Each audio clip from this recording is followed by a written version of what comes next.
Hello friends, అందరికీ నమస్కారం. ఈ తెలుగు లైఫ్ స్టోరీ నుంచి ప్రతి ఒక్కరికి థ్యాంక్ యూ సో మచ్. నేను నిరంతరం డబ్బు పరమైన ఆలోచనలు కలిగి ఉంటాను. ఎస్, డబ్బులోని ఆనందాన్ని నేను నిరంతరం అనుభవిస్తున్నాను. ఎస్, ఇది ఎంతవరకు సరైనది ఆలోచించారా? మీరు ఎంతవరకు దీన్ని కట్టుబడి ఉన్నారు? నిజంగా ఆత్మ సాక్షిగా గుండెలపై చెయ్యి వేసుకొని మిమ్మల్ని మీరు ప్రశ్నించుకోండి. డబ్బు, సంపద ఒక జీవం.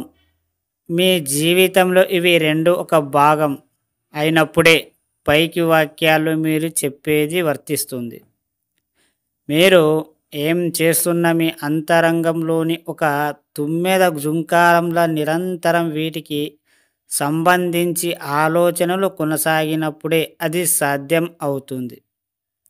పిల్లవాడి చిన్న కదలికలు తల్లి ఎంత నిద్రలో ఉన్నా తన పొత్తిళ్లలోకి ఒదిగి పట్టుకుంటుంది. అలా నిరంతరం మీకు తెలియని ఒక సన్నని తీగ డబ్బుతో అలుక్కుపోయినప్పుడే మీకు దానికి సంబంధించిన స్పర్శ జ్ఞానం తెలుస్తుంది.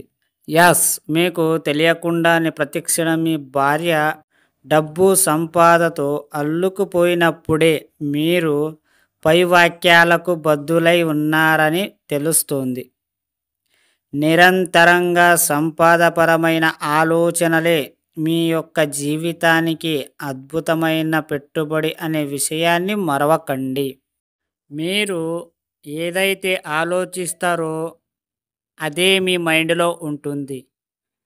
ఎప్పుడైనా సరే మీ మైండ్ని పాజిటివ్గా మాత్రమే యూజ్ చేసుకోవాలి. ఎందుకంటే పాజిటివ్ని ఎక్కువ ఊహించాలి కాబట్టి. నెగటివ్గా మీరు ఊహించుకున్నారంటే పదే పదే అది మీకు ఎప్పుడు చూసిన నెగటివ్గానే చూపిస్తుంది.